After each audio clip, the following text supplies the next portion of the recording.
Olá, no ar mais um Saber Direito Debate. O convidado desta semana é o professor César Luiz de Oliveira Janotti.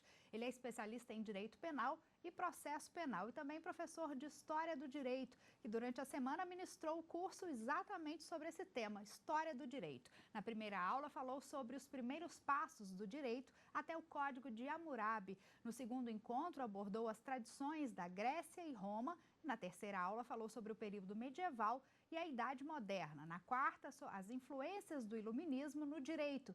E na quinta e última aula, ele falou da história do direito brasileiro. Professor César, muitíssimo obrigada pela sua presença e participação conosco, por todas as aulas ministradas aí durante a semana também. Eu que agradeço ao convite e espero ter contribuído, passando algumas mensagens, alguns aspectos históricos, até mesmo curiosos da história do direito. Um tema que, por sinal, é importantíssimo para o entendimento do direito, que muita gente acaba subestimando, infelizmente. Sem dúvida. Mas, na verdade, é a base de todo o processo histórico, não só do direito brasileiro, como do direito de forma geral, né? Com toda certeza. Infelizmente, nem sempre os alunos, aquelas pessoas que estão começando a estudar o direito, se dão conta da relevância, da importância da história do direito. Normalmente, o aluno, o estudioso de direito, ele tem uma preocupação com disciplinas referentes a aspectos práticos. Ele quer aprender logo direito de família, direito penal, ele quer aprender a redigir uma peça, mas nem sempre ele se preocupa com a compreensão de como esses institutos foram formados, como foi a evolução desses institutos ao longo dos anos, ao longo dos séculos, e muitas coisas que ele enxerga como uma inovação, como algo recente, moderno, contemporâneo, na verdade já existem há mais de 4.000 anos. Foram institutos concebidos há 2.000 anos antes de Cristo. E é possível a gente perceber esses institutos que fazem parte da história do direito na prática, hoje, por exemplo, em questões práticas e atuais, inclusive? Sem dúvida. O Corpus Juris Civilis, por exemplo, que foi uma grande consolidação de normas, uma grande codificação do direito romano, foi elaborado há milênios e até hoje constitui o alicerce do direito romano, que é a base do nosso atual ordenamento jurídico. Muitos institutos, como a adoção, institutos de direito de família, institutos referentes à responsabilidade civil, erro médico, até mesmo na área penal, como a preocupação sobre a proporcionalidade de penas. Isso são preocupações já existentes no universo jurídico há séculos, há muito tempo. Então, daí a importância do conhecimento da história do direito, pois é muito mais fácil compreendermos o instituto atual, enxergarmos como ele é, partindo dessa trajetória, dessa caminhada evolutiva ao longo dos anos. Como é que tem sido a cobrança da matéria História do Direito nos concursos públicos? Aliás, ela existe, antes de mais nada? Sim, existe sim. Recentemente houve uma mudança significativa no conteúdo programático dos concursos para a magistratura. E com essa alteração foi inserida o que eles chamam de formação humanística do direito. Dentro desse bloco referente à formação humanística, tem uma série de disciplinas como psicologia jurídica, são vários aspectos que certamente irão dar ao magistrado, ao futuro magistrado, ferramentas relevantíssimas, ferramentas que serão extremamente úteis na solução dos conflitos diariamente. E a história do direito é uma das disciplinas que se insere nesse bojo denominado formação humanística do direito. Então, sem dúvida nenhuma, é uma matéria essencial para o estudo de um futuro jurista. Muito importante, tanto para os acadêmicos, para aqueles que estão iniciando nessa caminhada jurídica, nessa caminhada de aprendizado jurídico, e também para aqueles que pretendem, no futuro, ingressar na carreira da magistratura, por exemplo. E não só en passant, como na verdade, acho que a maioria acaba estudando, né, dessa forma, bem de passagem, bem rápido mesmo, né? Sim, com toda certeza. Merece um aprofundamento maior, uma dedicação maior, sem dúvida, merece se debruçar. Como muitos historiadores costumam dizer, a história ela é uma ciência que estuda o passado ela tem como objetivo principal compreender os fatos, os fenômenos sociais passados, para possibilitar que nós tenhamos uma compreensão mais precisa da sociedade que nós temos hoje e também para dar ferramentas programáticas para possibilitar que nós elaboramos um planejamento futuro com muito mais clareza, sabendo exatamente o que fomos, em qual estágio nós estamos e, se continuarmos nessa linha histórica, nessa trajetória histórica, onde iremos chegar, o que iremos alcançar com isso. A história ela busca um autoconhecimento. Ela busca um autoconhecimento da sociedade. O direito, por ser um fenômeno essencialmente social, ele interage diretamente. A evolução das sociedades impõe uma resposta jurídica. E um fenômeno extremamente dinâmico, né? Com certeza. Está em mutação permanente. A cada dia está mudando, está evoluindo.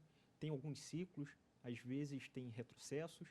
E para cada fenômeno social é necessária uma resposta jurídica.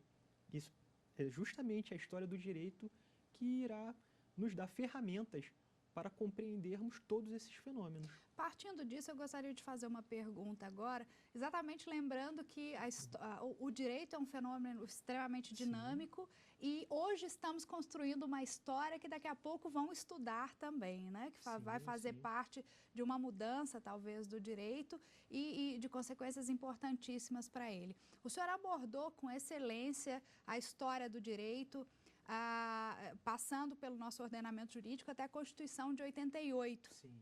E se dedicou a ela depois. Eu gostaria que o senhor falasse um pouco da história do direito pós-Constituição de 88, Sim. A história do direito brasileiro. Prestigiei aspectos pouco conhecidos ou menos conhecidos e essa história um pouco mais recente, que é até contemporânea nossa. Muitas pessoas vivenciaram esse processo de redemocratização, os efeitos da Constituição de 88. Eu deixei isso de forma um pouco subsidiária, deixei um pouco de lado para tratarmos nesse momento, já que é um assunto de conhecimento, claro, um assunto perfeito. Que traz relevância até agora, até os dias atuais. Em relação à redemocratização, ocorrida no início da década de 80, mais precisamente, que resultou na Constituição de 88, é importante também observarmos que a história do direito não se preocupa apenas com coisas antigas, velhas, passadas, que normalmente quando se fala em história as pessoas já pensam na pré-história, já pensam em algo muito antigo, mas não.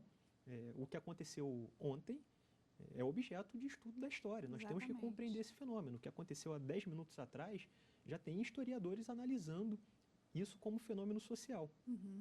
E a redemocratização com a Constituição de 1988 é um marco extremamente importante na nossa história.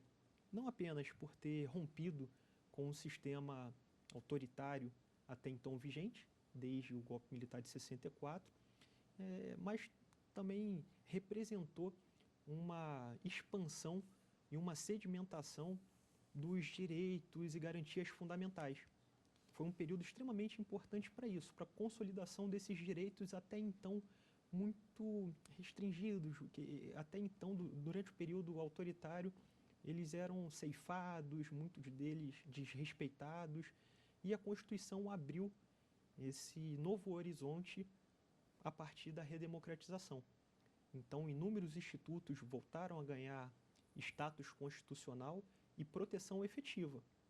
Habeas corpus, que é um instrumento extremamente importante, muitas decisões recentes do Supremo, muitas decisões que sedimentaram entendimentos relevantes aqui no Supremo e foram iniciadas através de habeas corpus e não de ações destinadas ao controle de constitucionalidade ou coisas do gênero. E ainda em relação ao habeas corpus, é importante destacar que inicialmente ele se destinava exclusivamente à liberdade de locomoção física.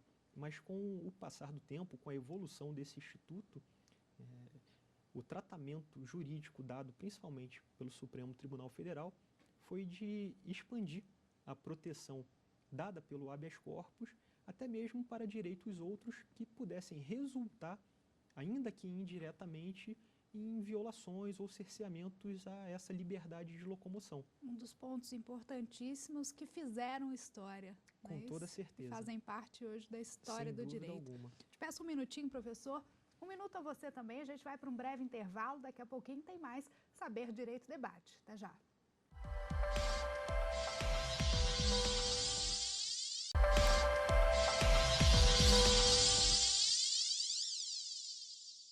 Já voltamos e aqui comigo no estúdio o professor César Janotti, que durante a semana ministrou o curso sobre História do Direito. Nós encerramos o primeiro bloco, professor, falando exatamente sobre a história do direito pós-Constituição de 88. O senhor estava dizendo do habeas corpus, que foi mais uma inovação que entrou de fato para a história do nosso direito, do nosso ordenamento jurídico. Na verdade, o habeas corpus ele é um instituto que remonta ao tempo do direito romano. O surgimento desse instituto pode ser observado, pode ser enxergado no direito romano há 1.500 anos. As outras formas de habeas corpus, né, na verdade? Sim, na verdade, que vieram como inovação. O resultado prático do habeas corpus na Constituição de 88 é que trouxe efeitos significativos.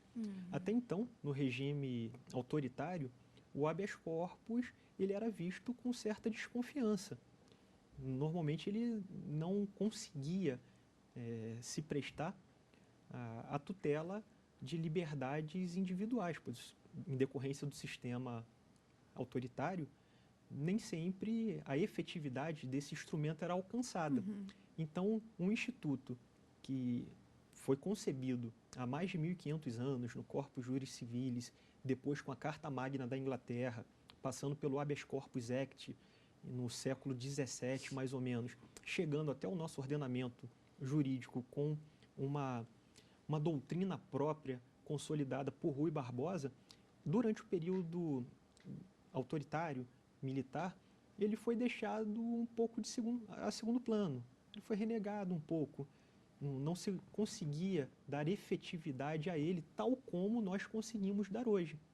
Então, nos dias de hoje, é muito comum, aqui no Supremo Tribunal Federal, por exemplo, nós recebemos, o tribunal recebe uma quantidade significativa de habeas corpus redigidos de próprio punho por presos. Eles enviam diretamente das penitenciárias e, chegando aqui, passa primeiro pela central do cidadão, que dá um tratamento, remete para a presidência e tudo isso é respondido. É dado um tratamento jurídico, o ministro que estiver no exercício da presidência, ele recebe, profere uma decisão. Se não for competência do Supremo Tribunal, é providenciado um encaminhamento para o órgão correto, que irá efetivamente proferir uma decisão compatível. Se o habeas corpus não estiver instruído com as peças necessárias, com o acervo probatório necessário, também há a possibilidade de se oficiar a Defensoria Pública para que ela auxilie a esse detento. Tudo isso. Mas são as facilidades, né? Com toda certeza. Do habeas corpus, que antigamente não existia. Sim, não existia. Tudo isso veio num grande conjunto proporcionado pela Constituição.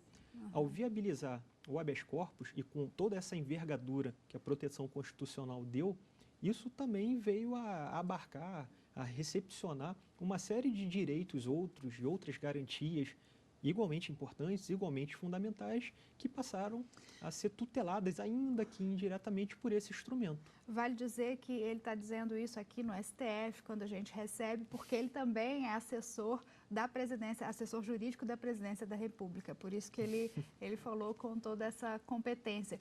E eu me recordo de uma passagem, quando eu era estudante de Direito, sobre o Instituto do Habeas Corpus, que meu professor dizia...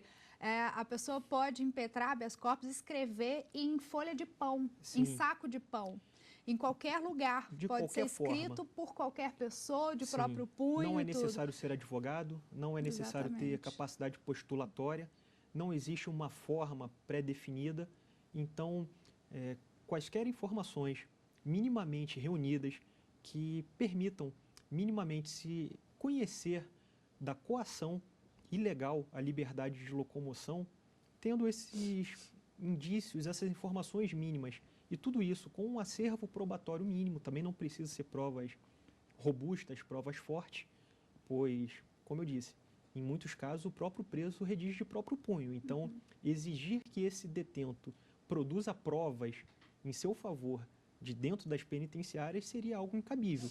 Então, para não inviabilizar esse instrumento protetivo, há essa flexibilização em relação à forma, em relação às provas, podendo até mesmo o julgador se valer de instrumentos para instruir de forma mais adequada esse feito. Ele pode determinar a expedição de ofícios para o tribunal de origem para se conhecer o teor da decisão, de uma decisão que decretou uma prisão, ou até mesmo de uma sentença condenatória que também impôs a prisão a um certo detento.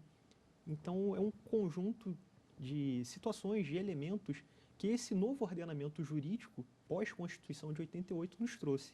Professor estudioso da área, como o senhor é, eu gostaria de saber o seguinte: o senhor elegeria algum ordenamento jurídico específico como o melhor, a seu ver? Talvez o mais evoluído, o que cobre, na verdade, o cidadão em todas as áreas ou em quase todas as áreas, que protege de fato, que é democrático de verdade, que, enfim, o senhor consegue eleger, nos citar algum? É difícil, esse tipo de escolha é muito difícil. Como nós dissemos no bloco anterior, o direito ele é uma resposta à evolução social. A gente sabe que existem questões culturais Sim, envolvidas no em início, todo o esse direito era trâmite, costume. em toda a formação do ordenamento jurídico, certeza. né? Mas talvez se a gente conseguisse colocar um pouco a cultura de lado, se é que isso é possível. Não é possível, não. Esses elementos, eles sempre estão intimamente né? misturados. Os costumes, eles influenciam, obviamente, no comportamento, eles se refletem no comportamento da sociedade como um todo, e a sociedade, por sua vez, se reflete na resposta jurídica a ser dada. E algum que o senhor tenha muita simpatia? Vamos mudar a pergunta, então. Olha, o nosso ordenamento jurídico, ele é um ordenamento jurídico bom. O problema dele é muito mais na prática do que na concepção. A concepção do nosso ordenamento jurídico ela é excelente, é de uma boa intenção elogiável.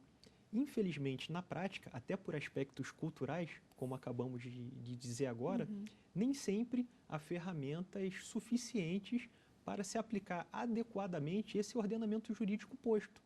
Nós temos legislações consideradas extremamente modernas. A própria lei de execuções penais, por exemplo, ela assegura condições de ressocialização do preso, uma série de outros benefícios. O que na prática não acontece. Na prática não acontece por diversos fatores, ou por falta de boa vontade política, na hora de se investir em penitenciária, os gestores, os governantes sempre ficam no dilema, poxa, aplicar esse dinheiro numa penitenciária ou num hospital? Para ressocializar ou para criar um programa... melhorar a saúde pública. Sim, saúde, assim. Educação. Ele sempre se depara com esse dilema.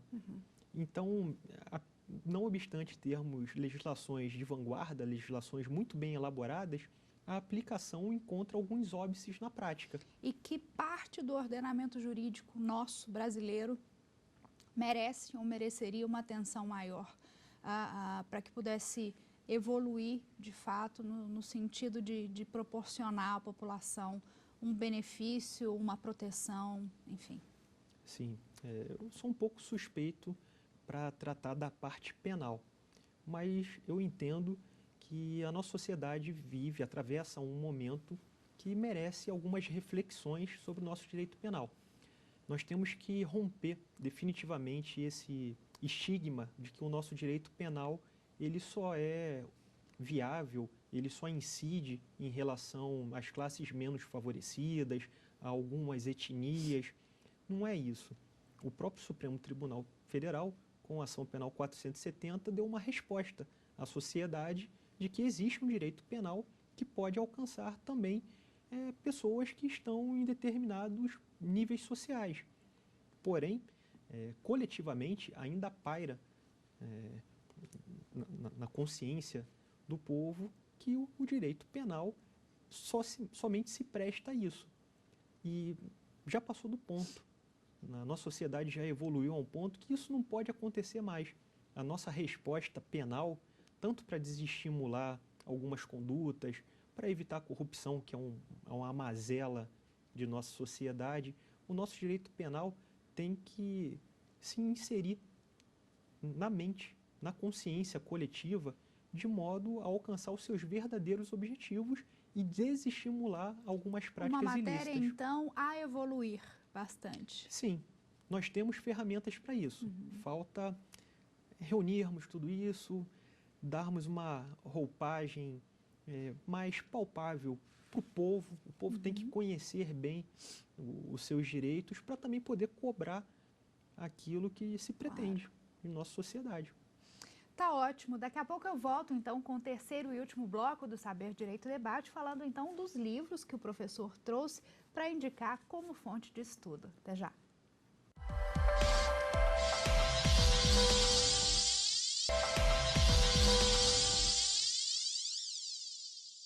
Estou de volta com o último bloco e aqui comigo o professor César Janotti. Professor, me conta um pouquinho, então, da sua história. O senhor é carioca, está em Brasília há quanto tempo? Há quase 6 anos. Mas toda a sua carreira jurídica foi formada no Rio de Janeiro ou não? Sim, a minha formação acadêmica foi construída no Rio de Janeiro. Eu estudei na Faculdade Nacional de Direito, né, da UFRJ, Universidade Federal do Rio de Janeiro. Em seguida, fiz pós-graduação em Direito Penal e Processual Penal. E, naquele momento, eu exercia minhas atividades laborativas no Ministério Público Federal. Eu prestava assessoria aos procuradores da República dentro dessa minha área de especialização. Até que eu vim para Brasília, dar sequência a todo esse trabalho, e inicialmente eu passei a exercer minhas atividades de trabalho assessorando o ministro Joaquim Barbosa. Perfeito. E se apaixonou pelo magistério desde quando? Eu sempre digo que se apaixonou porque, como a comunicação, dizem que se apaixonam, né? Sim. Eu sou prova viva disso. A gente se apaixona pela comunicação. E o professor também, né? Apaixonado pelo que faz. Sem dúvida. Quando ainda era apenas estudante, eu falo apenas porque atualmente eu ministro aulas, mas continuo sendo estudante. Isso é um processo que nunca ficará de lado. Para que eu consiga ministrar boas aulas, necessariamente eu tenho que ser um bom estudante. Essas coisas vão caminhando lado a lado. E eu sempre tive uma grande admiração pela figura do professor, aquele que está transmitindo conhecimento, aquele que está abrindo meus horizontes, clareando as minhas ideias. E eu sempre pensei, poxa, eu também posso fazer isso, eu posso contribuir minimamente com as demais pessoas também. Ampliando os horizontes, também transmitindo ideias, no crescimento da pessoa como um indivíduo, também como cidadão, mais especificamente na área jurídica. Sim, e desde que o senhor saiu da faculdade, o senhor entrou para o magistério ou não? Mais especificamente após a especialização. Logo Quando depois, eu iniciei meus né? estudos de pós-graduação, aí a partir desse momento eu já fui me direcionando para a área acadêmica, em complemento às minhas práticas laborativas cotidianas, ministrando aulas, tanto em universidades como em cursos preparatórios, cada qual com a sua peculiaridade, com as suas características, mas sempre tendo em mente que era possível contribuir com a formação. A minha preocupação e o meu objetivo sempre foram nesse sentido, de contribuir minimamente com as demais pessoas. Perfeito. Professor, o senhor não tem nenhuma obra sua publicada, mas tem vários artigos, né? Sim. Mas o senhor trouxe aqui livros de outros autores, é isso Sim, mesmo, livros né? essenciais, tanto para os estudantes de direito, alguns manuais de referência, alguns livros que tratam mais de curiosidades, que costumam ser todos bastante acerca da interessantes. história do direito ou não?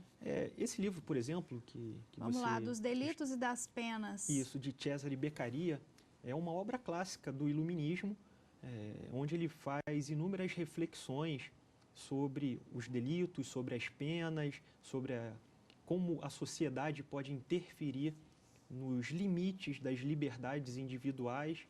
E foi uma obra muito marcante, não apenas na sua época, mas é um texto atual. Até hoje ele traz uma série de reflexões, uma série de questionamentos sobre as penas, como elas devem ser impostas, até onde pode ir sem ser cruéis, mas ao mesmo tempo desestimulando outras pessoas a praticarem crimes. Referência, então, para a construção é uma referência. da Eu diria até que história, é né? de leitura obrigatória para o estudante de Direito. Perfeito. Temos aqui também História dos Sistemas Jurídicos Contemporâneos, de Ana Lúcia de Aguiar. Sim, sim. Esse é um livro muito interessante da professora Ana Lúcia de Aguiar. Ela lecionou por muitos anos nas regiões de Uberlândia, Uberaba. Minha terra. E ela tem a preocupação principal de abordar os sistemas jurídicos, que já é uma terminologia um pouco mais moderna. Em alguns cursos já se adota essa nomenclatura de história dos sistemas jurídicos, em contraposição à história do direito como um todo. E o objetivo principal dela é abordar os sistemas jurídicos contemporâneos. A preocupação não é em relação ao direito dos povos sem escritas, que foi um tema que eu abordei na primeira aula. A preocupação principal... Mais atual, né? São sistemas contemporâneos, aqueles sistemas que nós podemos visualizar até os dias de hoje. Perfeito. E Direito Romano Moderno, José Cretela Júnior? José Cretela Júnior. Essa é uma obra clássica, né? Pela quantidade de edições, essa é a 11ª, mas também já está desatualizada. Após essa aí, certamente já surgiram mais algumas edições. É um livro clássico, específico de direito romano, mas, como eu disse no bloco anterior, o direito romano ele constitui a base do nosso ordenamento jurídico atual. Então, a compreensão do direito romano é extremamente essencial para a nossa compreensão do ordenamento atual. Da formação do nosso direito, né? Com toda certeza. E nota sobre o Supremo Tribunal, Império e República, do Celso de Mello, ministro Celso de Mello. Esse é um livreto interessante, até ele está disponível numa versão eletrônica no próprio site do Supremo Tribunal. Foi escrito pelo ministro Celso de Mello e ele aborda vários aspectos históricos e até algumas curiosidades do Supremo. Então, esse livreto, ele informa, por exemplo, quem foi o presidente mais jovem do Supremo Tribunal Federal. Por acaso foi o próprio ministro Celso de Mello. É um livro de curiosidades? Sim, seria isso? Especificamente do Supremo, mas desde a época do Império, quando a Casa da Suplicação veio de Portugal para o Brasil junto com a vinda da família real, até o Supremo Tribunal Federal nos dias de hoje. Que ótimo. Lições de História do Direito, revista e aumentada, é isso mesmo? De Walter Vieira do Nascimento. Essa obra é considerada clássica em relação à história do direito. O professor Walter Vieira do Nascimento, ao longo dos anos, ele foi aperfeiçoando as edições. Como eu disse, a importância, a relevância de algumas obras podem ser observadas pela quantidade de edições e pelo tempo que ela consegue permanecer sendo utilizada. A peculiaridade dessa obra é que o professor Walter costuma dividir a história do direito não por períodos, tal como as aulas que eu ministrei, mas sim pelos institutos. Ele aborda o direito de família, aí ele vem traçando uma evolução histórica desse estudo. Do tema. Então é uma outra dinâmica, bacana, interessante, mas igualmente também, interessante, né? que possibilita ao leitor visualizar com perfeição a evolução de cada instituto em específico. Muito interessante mesmo, muito bacana. A história do direito geral e Brasil, Flávia Lages de Castro, a penúltima indicação do professor. Perfeitamente. Professora Flávia Lages também é uma professora competentíssima, ministra aulas de História do Direito há mais de década e eu considero como um dos principais manuais de História do Direito.